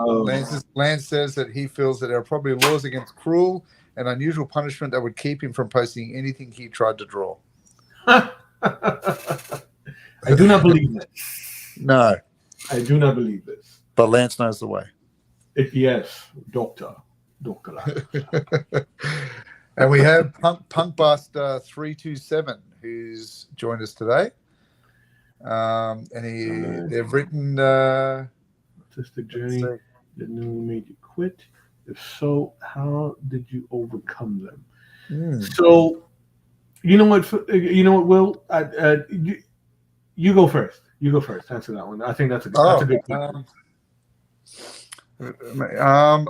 I suppose here's the thing, I guess, and I think this is something we all battle with. Yes. Is the the validity of what you do, Mm. and why am I bothering? I love this stuff. Does anyone else care? And sometimes when you are at that drawing table on your own, or those late nights that we all do, and I know Kenny does them, I do them, because I often communicate with you, Kenny. I'm sure it's 4 a.m. there, but you're up there doing it. Where people are out partying, we're working our craft. It's the journey. It's always been that way. This is not anything new. But I suppose in a world where we're competing so much with a lot of competing elements of the digital world and the entertainment world has upped its game. The world of the artist becomes something different. So I guess you're always questioning. Why am I bothered? Is anyone going to? I didn't get any sales today, or I didn't. No one seemed to click like on these silly algorithms that I pay too much attention to. So, there's times I would say they sort of ebb and flow with me. I don't know about you, Kenny, but they ebb and flow with me going, well, maybe I need to change gears into something different, or not different out of art, but different in terms of genre or perhaps even style. So for me, that's as close as quitting as I get. I just think about redirecting my path. Yeah. So with me, I don't think I've ever come to a point where I question whether or not, I should continue doing it, Yeah. because it's something that I've always done. Yeah. I was very introverted as a kid, so like art has always been like a thing of mine. It's always been like my comfort zone. It's always been the thing that keeps me You go company. to. Yeah. Yeah. So it's always been there for me. Even if I never made a career out of it, it would still be something that I would do. It's your soul journey. It's what you are. Exactly. Yeah. So with regard to questioning myself, I don't think it was never a question. Well, for me anyway, it was never a question of like quitting. More so as how can I challenge myself more? Right. Right? Because I was always one of those kids where my teachers like hated me simply because like I would just kind of goof off in class, and it was because I was bored. I wasn't being challenged. Yes. So even now as an adult, as a full-time artist, I look for those challenges. I'm like the anime character, right? In the fight anime who goes through the training montage. For me, it's always a training montage.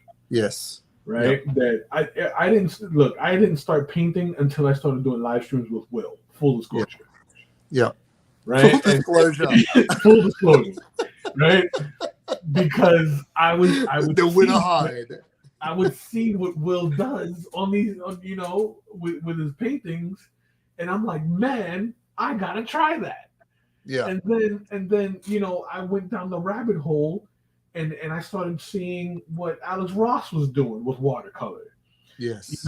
And other and there's a slew of other guys on social media that use this medium to do pop culture work.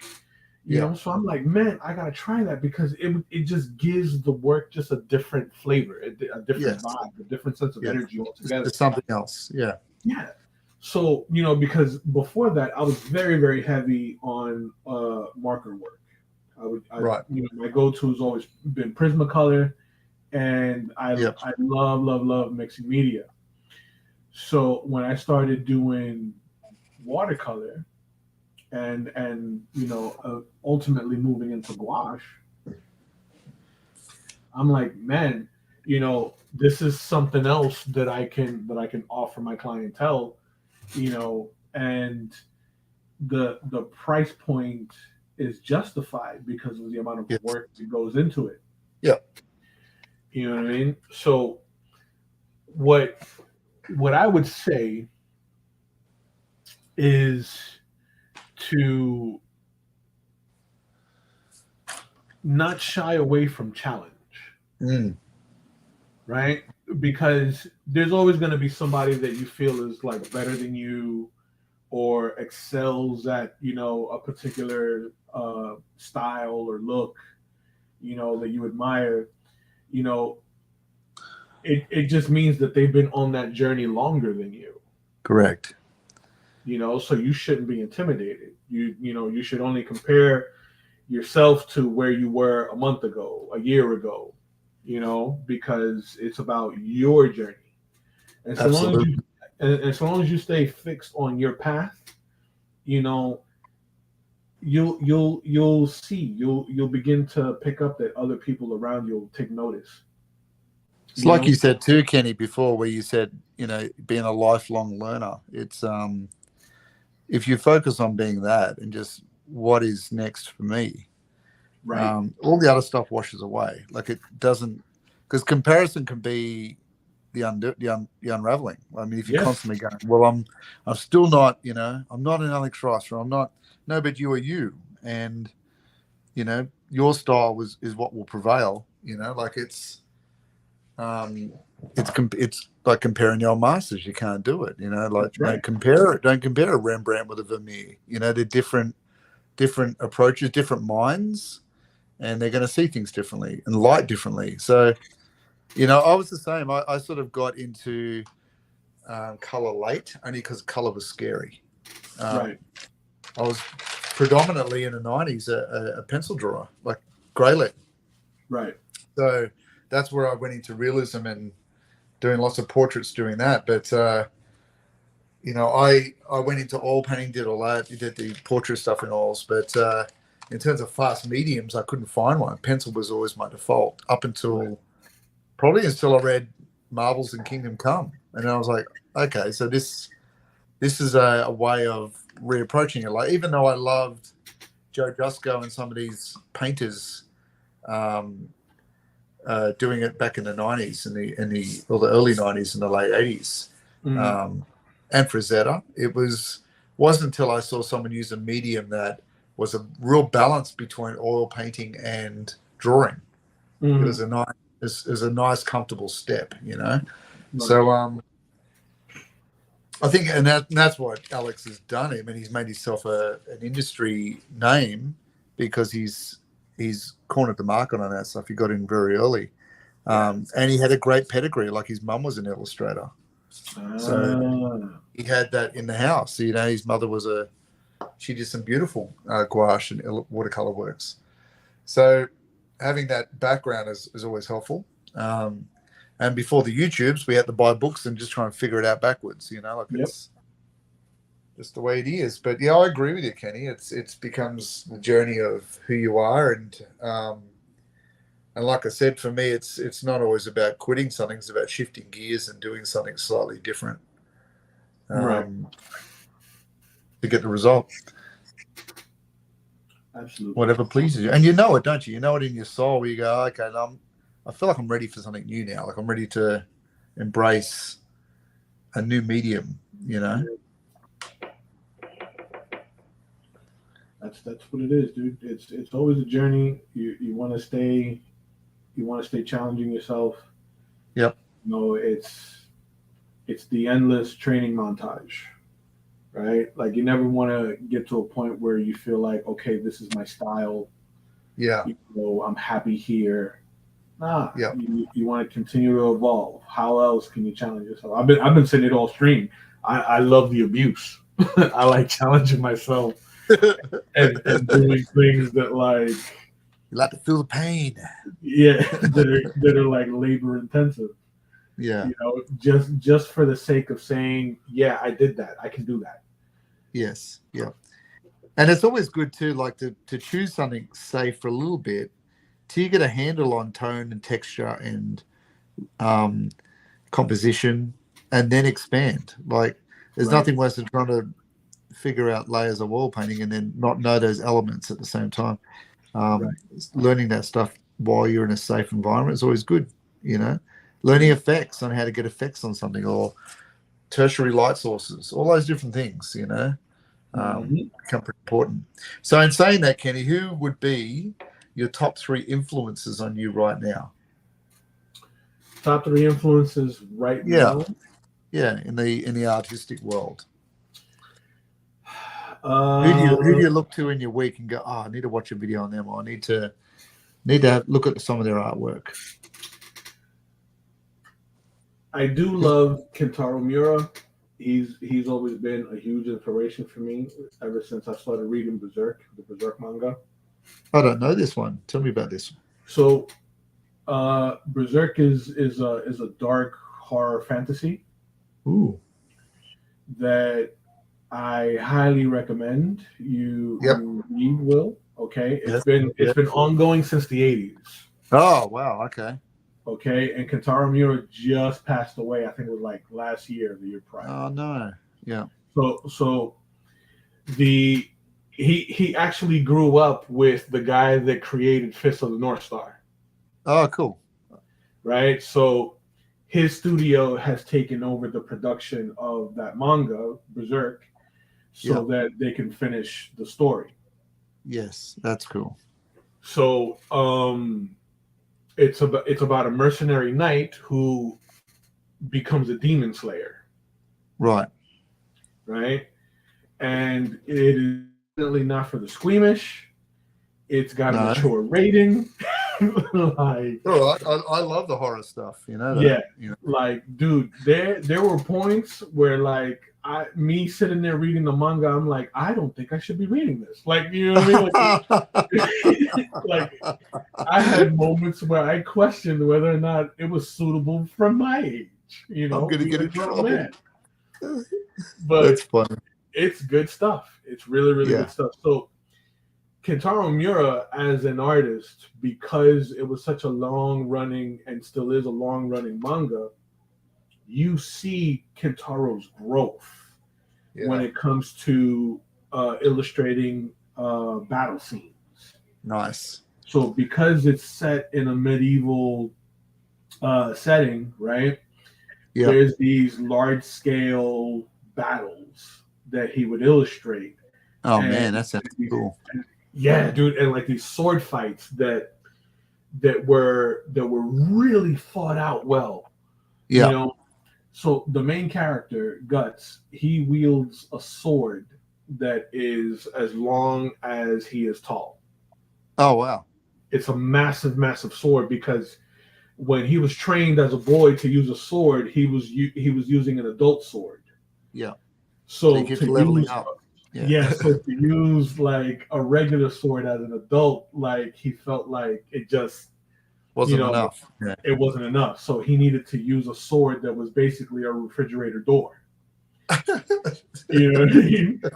Yeah. So he's like mowing down enemy soldiers. He's like, it's incredible. He's like cutting people in half and yeah.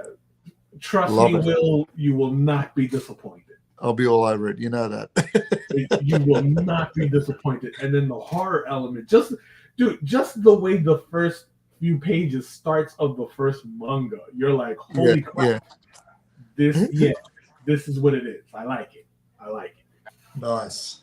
So Kentaro Miura, just for like his growth, you know, the way he's able to convey motion, that in the very beginning with those sword fights, it's hard to follow, right? Because he incorporates so much detail in his work, and there's so much influence of like American horror movies, and just popular culture horror, body horror, monsters, the whole bit. You know, it was very encouraging to see him evolve to a point where like, oh man, I could read this entire fight sequence super clear now. Yeah. You know what I mean? And he was able to convey that inking his own work. So all the speed lines, the way he used the screen tones, like everything about it was super inspirational for me. And I think if you can do that, I mean, that's the power of being your own inker. You know, is that you can make those choices, you know. Absolutely, and he nailed like everything. There wasn't any, I didn't see anything in his artwork in all the years I've been reading Berserk that was actually like that. Like I saw as okay, he's kind of weak at this. You Right. know, everything from architecture to the way he would illustrate the different knight armors, right? Nice. So like there was a there's a faction in the manga called the Holy Chain Knights, right? So like the theme of all those knight armors is very like regal, like they look like a private army for the Vatican. Yeah, yeah. You Nice. know what I mean? And every knight faction had a theme that would carry over like that. So he would design the individual armors to reflect the gimmick. Yeah, that's cool. You know, it's just that attention to detail. I love Outside, that level of thought in the world building stuff. That's great. yeah, absolutely. So then outside of Kentaro Miura, it would be George Perez. Ah, yes. I love George Perez. Yeah. Okay. That although I wasn't a fan of his art style per se, Really? I do love George's eye for detail Yeah. and his eye for composition. Right. Yeah. Because only George, and I have not seen another artist do this like George did. Only George was able to take a slew of characters and incorporate them all in one scene and not Yes. have it feel cluttered. He truly was one of a kind, I think, wasn't he? But also, came to recognition and the stride of his career in a different time of comic world. True. So he could sit there and do every single character of the DC universe eventually. Whereas now Yeah. I feel like it's kind of different, isn't it? Well, he's one of those guys that, when you think of certain characters, you can't help but think of George. Oh, I can't right? think of Teen Titans without George Perez. Exactly. I was just about to say that. Like, I can't think of the OG Teen Titans Right. where Nightwing had the disco collar. Yes. Right? even Dick Grayson when he was like younger as Robin. That's right. Or the original Cyborg, which I loved. True. I can't think of him without George Perez attached to it, Exactly. It's like with Dan Jurgens. I can't think of Superman without thinking of Dan Jurgens. Really? Yeah, right. You know what I mean? I think of that with Neil Adams and Batman. Ah, there you go. There you go. Yeah. Some guys are just synonymous with like the characters that I think made them famous. Kurt Swan and Superman for me, like it's that kind of. It has to have that 50s Superman look about it, Yeah, absolutely. All right, so that's two. So George Perez, Kentaro Miura, and my third choice is Mark Silvestri. Oh wow! Well, that's a good go-to. Because, he's in good company. They're in good company. Yeah, because Mark is one of those few guys in American comics. Yeah. That has shown an evolution in his work. Yes. Yeah. Like you can tell that Mark over the years has like evolved. You can like, okay, I'll take Jim Lee for example, and this is probably going to be a hot take. We're going to get demonetized and all this fun stuff. You know what I mean? We're going to get canceled on Twitter. You know what I mean? So awesome. Hot take, right? Jim Lee for as a phenomenal artist that he is, right? For as popular as he is, has evolved very little over the years. I know. That's it. No more jobs in DC for you. That's it, right? I've been blacklisted. It's over. You're on the Dan DiDio blacklist. He's one of those guys that have evolved very little because you can look at some of Jim's older work and compare it to his current stuff and just know that's Jim Lee. Yes. Yep. Same deal with Todd McFarlane. Same deal with Rob Liefeld. Eric Larson. A lot of the guys, who were and still are big deals, right? Yeah. Haven't evolved. Yes. Mark Silvestri draws like a completely different guy. Right. You know, you can compare his stuff to like the current stuff that he's doing on that Batman book. Yep. To his run on Darkness, to his early stuff on Witchblade. You can even go back as far as Uncanny X-Men. Yeah, yeah. And it's a different guy every time. Yeah. So those three guys, for those particular reasons, you know, just the evolution, they exemplify what it is to remain a student. Yep. To you know, remain in that state of development, and just, you know, be the best that you can be at your craft. But I think you embody that a bit, Kenny. I look at your stuff and see over the time that I've only known you for a few years, but even over that time, you've changed a lot too. And it's because I tend to lock myself in a dungeon and like focus on the things that I, you know, that are difficult for me. Yes. Yeah. You know, that I try to tell my kids all the time. And for those of you that are listening right now, when I say my kids, I mean my students. Yes. Right? I don't have that many kids.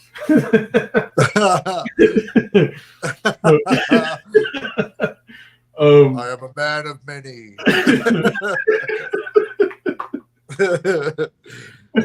Nations shall bear my seed. He's the father to us all. Everybody, he's a father to us all.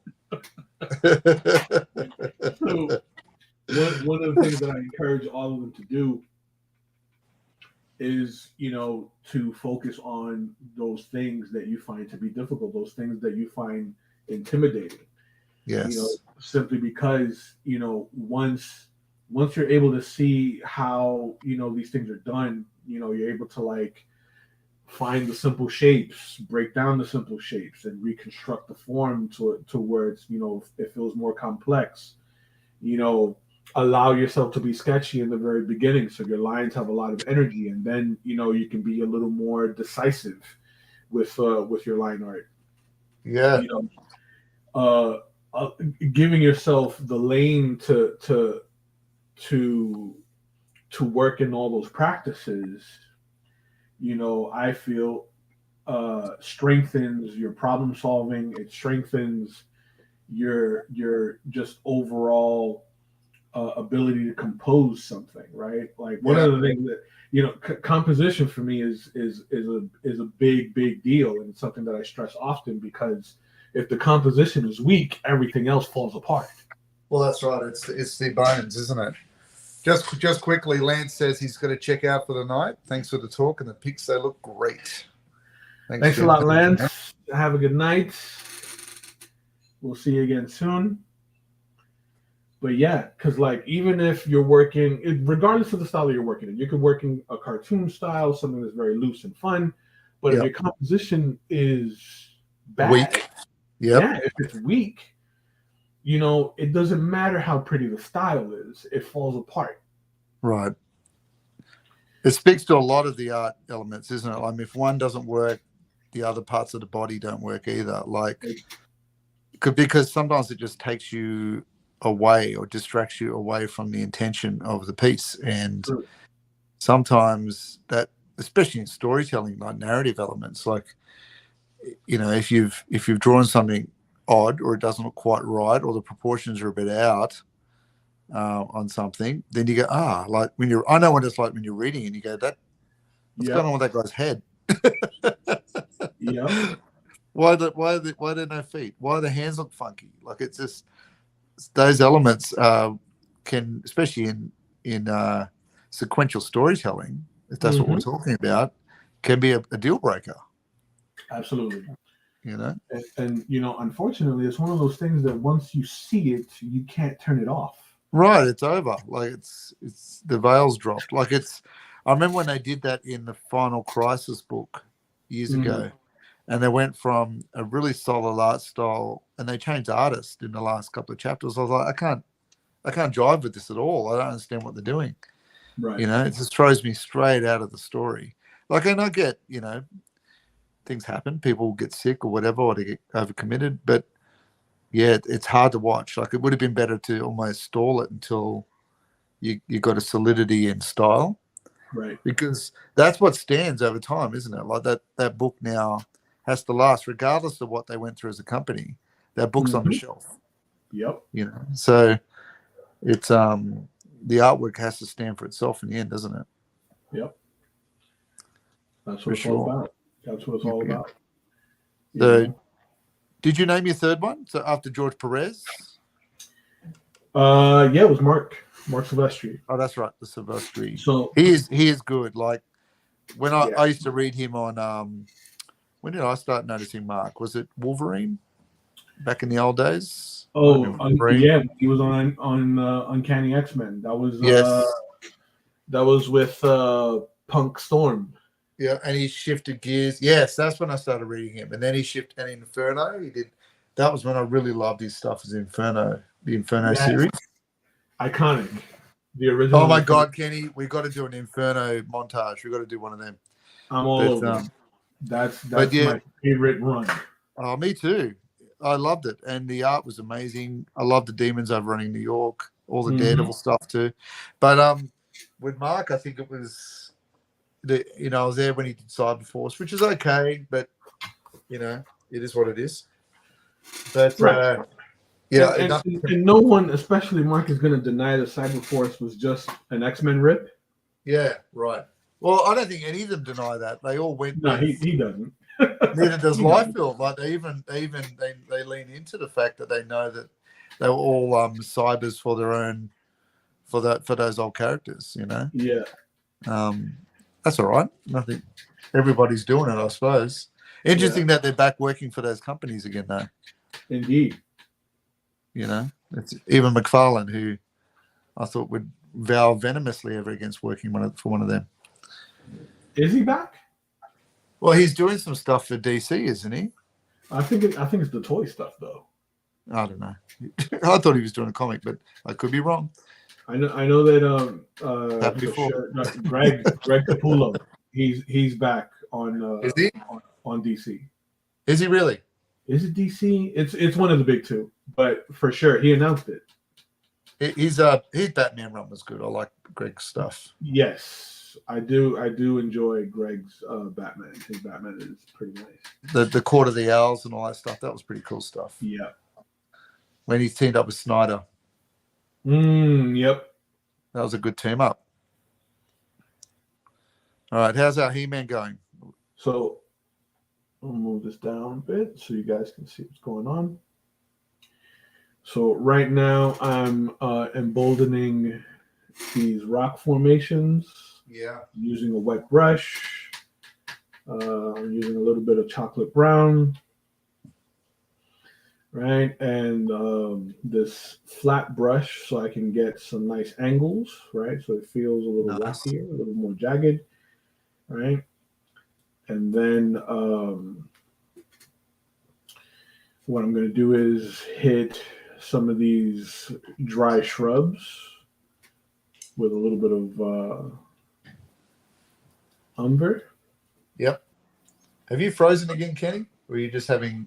I'm freezing and popping in and out. I'm like lagging a little bit for whatever reason. Yeah. So you're contemplating. Yes. Contemplating the meaning of the universe. Contemplating the meaning of the Yeah, but I think you guys get the gist of what's going on here. All right, so I'm gonna switch to my finer brush just to get some nice rich color on the shrubbery. Nice. And then I think I can start laying in my ink. Very cool. Okay, I think this one came out a little better than my Beastman. I don't know, man. I think they're on par. I like the pose of your Beastman. The Beastman poses. I looked at yours and go, I wish I'd done it that way. Because I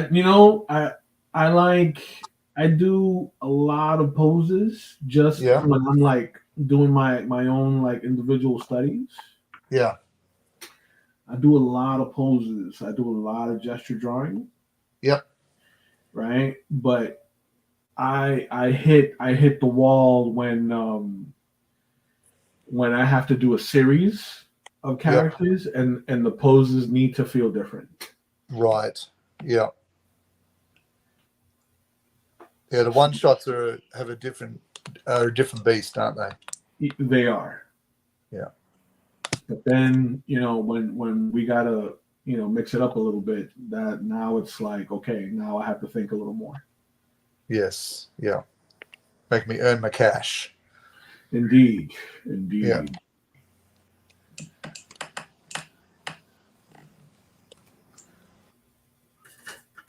So along these little shrubs, I'm going to go a bit drier because I want them to almost silhouette. Yep.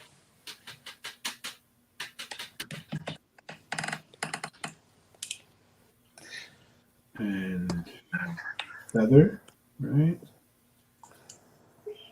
So it feels kind of arid. Good word choice.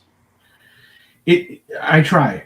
My stepdaughter likes to hit me with left field with words that aren't very common, and and then she'll raise her eyebrow and goes, "It's such a good word, and so few opportunities to use it." She makes me laugh. Yes. Arid. Tundra. These are words that we need more often. Indeed. See, that feels nice. So we'll thicken that up just a bit. You have frozen on the screen now, Kenny, but I am enjoying the paused image. I get to look at it. Yeah, when it comes back in and it'll focus. Yes. All right. We'll get the clear speck on that. See. Nice one. Well, I think I'm done on mine. I think I'll let it settle. Maybe I'll go in and do a little bit of touch-ups here and there with a pencil. Yeah. Like a pencil, like a Prisma. Mm. But I think I am finished with my He-Man. Oh, man. So, you know what? Let me see if I can fix this lag. I'm going to leave. And, if I leave, I think I might kill the stream in the other channels that I'm on. So let's see. Yeah, we're on 4 at the moment. Maybe that's why the lag is, you think? I don't know. So yeah, let me see if I leave. I'll kill the stream on YouTube and Twitch. For everyone that's been tuning in on Twitch, thank you. Give me a follow, Yes. Wilding Studios on Twitch. Yep. Okay.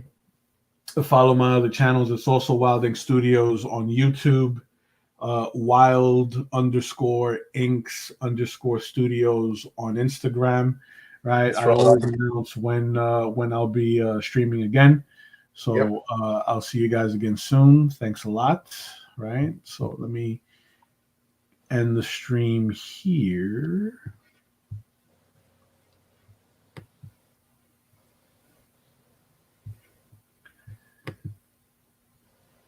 All right. So we're still live on YouTube.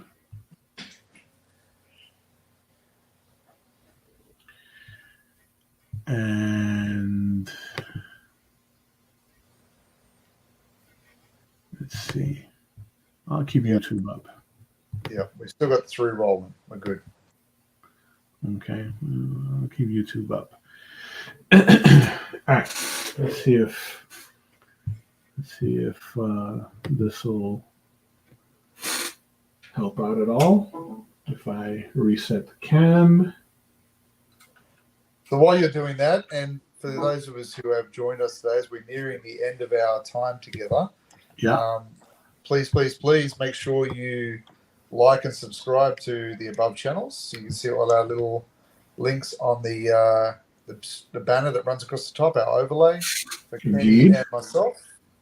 And always helps us out when you comment in our YouTube as well, and obviously click the notify button, so when we do go live, it jumps up onto your device rather than tapping into your social media to see if it's live or not. So next time round, we will be tackling the Merman. I did intend to try and get to that today, but I've just run out of time, I think. Yeah, But it's good to get this finished. Absolutely. So I'm gonna leave and I'm gonna come back. Okay, do it. All right.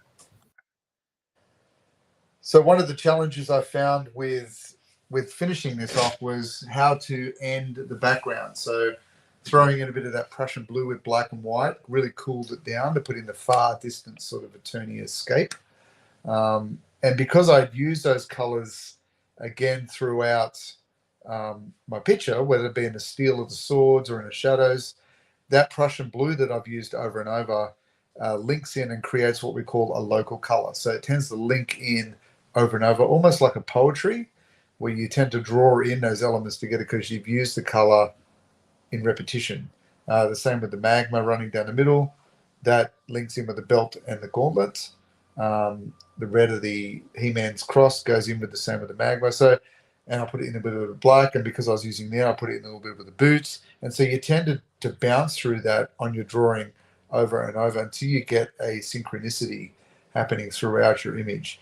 And that's when you start to find that your artwork pulls together. And that's the same reason when I did the smoke, I had a little bit of orange and black mixed in with the smoke. Obviously, you would always see that. Here we go. We got Kenny back. Here he is. I'm back. Look how clear that looks now. Yes. All right. Very cool. I was just talking a little bit about local color, Kenny, and how, and you've done the same with your blue. I see in the leg, the blue is the same blue that you would mix in with the steel. The orange is in the same value set as the skin. So the local color tends to link in. And I was just talking about how I did the same with my background mountains, linked in with the blue mixed in with the shadows of He-Man, steel of his outfit. So the local color sort of creates a synchronicity throughout your painting. Absolutely. So, all of this is essential, right? So that at the end, you have a product that feels very unified. Yes. You don't want it to feel choppy. Yes. That off stream, I'm most likely going to give this just one more very gentle pass with a dry brush, right? And then I'm going to add my inks and my highlights. And if you guys follow us on the socials, I'll be posting the completed illustration on the Facebooks, the Instagrams, the Twitters, especially the Artists of the Universe Facebook page. And so forth. And hopefully we'll see yours too. Indeed.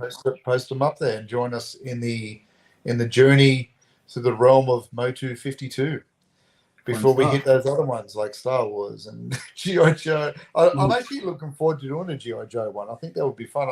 It's not a universe I've really ever drawn before. Yeah. But I think I'm right into it. I think I'll do it. Good. That's Transformers. We can do Transformers as well. Ooh, I love mecha. That'd be a good one. I love doing mechs. This could be the next 10 years of our life. But it's good. It's good. I'm turning 64 now. This is the Rocky training montage with him and Carl Weathers running along the beach. Then our children take over. It becomes like Creed. Exactly. That's what it's all about. Very good. All right, so we're going to wrap it up for today. Join Kenny and myself. We're going to give next week a skip because of the big festival that Kenny's going to. But there will be some mini live streams. I know you're going to do a Little Merman one through the week. And next time we rejoin you will be in 2 weeks' time. And we will finalize our merman drawing and start our painting process together. And it'll be interesting to see because I feel like our Beastmen were different, but now our He-Man was similar. We're both selling a Rocky Outcrop in a similar pose. And I think our mermans are going to be similar too. So it'll be interesting to see with that 2 weeks apart if we can sort of create the same frequency of thought, end up with the same merman. That's but great minds, right?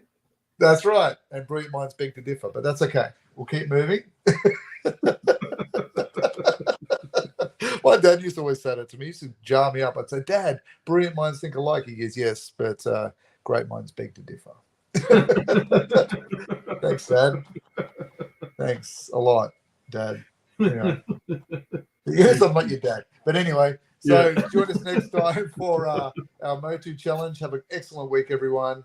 Continue to practice your art, and definitely reach out to our Facebook sites and ask questions and share and like and all those kind of things. Have a good week. And